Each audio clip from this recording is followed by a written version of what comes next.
Good evening. This is Akashvani Kohima. I'm Jonas Yantan with Evening News. The headlines.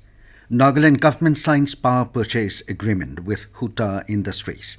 Union Minister Bhupender Yadav emphasizes on the role of self-help groups in expediting economic development.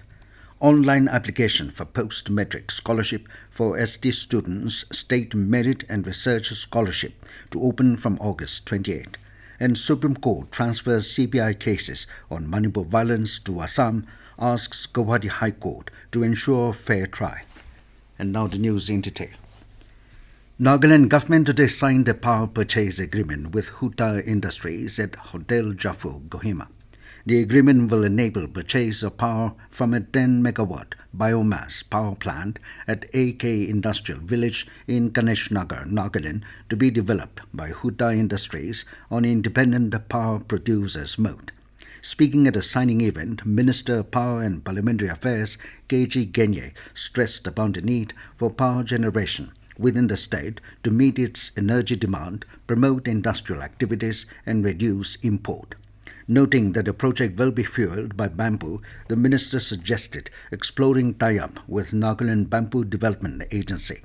Chief Executive Officer of Hutah Industries, Aditya Pandit, said raw material for the power plant will be grown within the project area and it has already leased land for the purpose. Pandit assured that the project will be completed within 2 years. Union Minister of Environment, Forest and Climate Change, Labour and Employment, Bhupender Yadav has emphasized on the role of self-help groups in expediting economic development of the state. He said this yesterday at an interactive session with officers of the Department of Environment, Forest and Climate Change during his visit to Bulletin district. Yadav said activities of self-help groups can significantly lead to holistic development and appreciated efforts of the Forest Department to collaborate with such groups to promote a sustainable green environment. During an outdoor session, Minister Yadav inaugurated a public park, botanical garden and visited stalls hosted by self-help groups. Later, meeting heads of offices in Bulletin district, he urged them to identify opportunities and bridge gaps so as to ensure the outreach of government initiatives to the people. Meanwhile, the minister today undertook a visit to oil palm field in Ngulwa, Bulletin, and engaged with the village council on various crucial topics. The online application for Post Matric Scholarship for ST students State Merit and Research Scholarship for the academic session 2023-24 will be open from 28th of August till October 31. Higher Education Department has informed that the applications along with detailed guidelines can be accessed from the state government scholarship portal scholarship.nagaland.gov.in. The department noted that eligible students only from empaneled institutions can apply. Institutes can download the empanelment form from highereducation.nagaland.gov.in. The last date for online verification at the institution level is 30th November. The department will also accept hard copies of applications for the scholarships from students studying outside Nagaland until 30th November. The Supreme Court in an order today transferred all cases being probed by the CBI in connection with the Manipur violence cases to a set of designated judges in Assam to ensure the safety and protection of victims and witnesses for a fair trial. The top court requested the Gauhati High Court to select judges who are conversant in more than one language used in Manipur. It also directed the Manipur government to provide proper internet services to facilitate hearing in CPI cases through online mode at a Gauhati court. The court also allowed all relevant applications in the investigation to be conducted in online mode, bearing in mind distance and security issues. Prime Minister Narendra Modi has said that India and Greece have agreed to double the bilateral trade by 2030.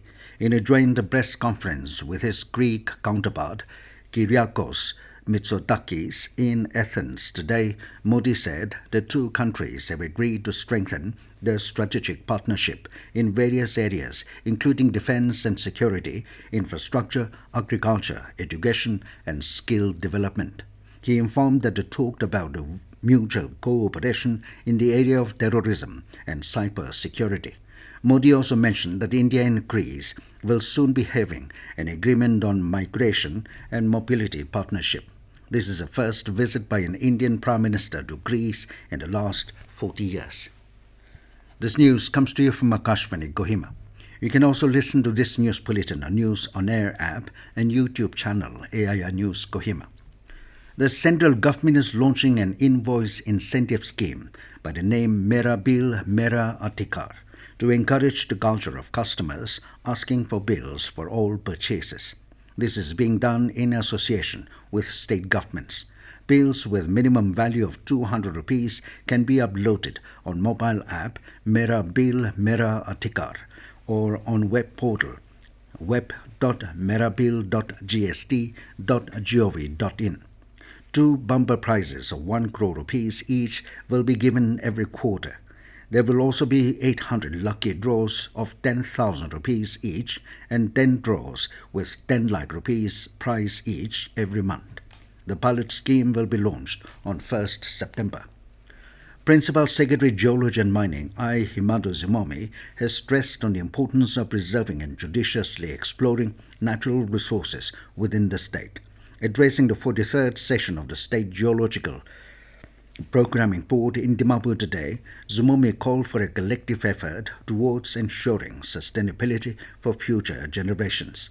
Urging the participants to consider their accountability for the future of Nagaland, he asked them to make careful decisions regarding utilization and extraction of natural resources. The event was attended by scientists, technocrats, and policymakers from within and outside the state. The State Department of Information and Public Relations, led by Director Zvenio Tenyo, met with director firms at the Union Ministry of Information and Broadcasting, Armstrong Pame. The meet yesterday discussed various issues tied to the promotion and advancement of film development in Nagaland. Tenyo thanked the Union Ministry for their several initiatives aimed at fostering the growth of film industry in the state, as well as its efforts in facilitating the participation of two Naga film personalities at the Gaines Film Festival 2023. Nagaland Deputy Chief Minister D. Zeliang has congratulated the two scientists, Dr. Noel Matthew Longpo Chavang from Nagaland and Dr. Ningto Jam Raku of Manipur, on being part of India's successful moon mission Chandrayaan-3.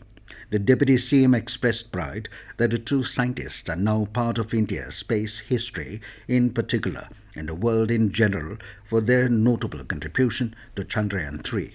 He acknowledged their sheer hard work and dedication that got them into the ISRO team and made the country proud, especially the Northeast.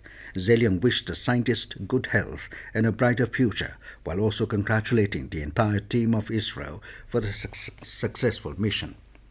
And in sports, two sepak takraw players from Nagaland have been selected to represent India at the 19th Asian Games scheduled to be held in Hangzhou, China from September 26 to October 9. The Nagaland Sepak Takraw Association informed that Sezovelo Tozo and Siya Kreno Tepa will be part of the Indian women's team. The final selection was done after 2 months of coaching in Goa and Bangkok. And now it's been the news. Here are the main points again. Nagaland government signs power purchase agreement with Hutah Industries. Union Minister Bhupender Yadav emphasizes on role of self-help groups in expediting economic development. Online application for Post Matric Scholarship for ST students, State Merit and Research Scholarship to open from August 28. And Supreme Court transfers CBI cases on Manipur violence to Assam, asks Gauhati High Court to ensure fair trial. That is all we have in this evening news bulletin. Good night.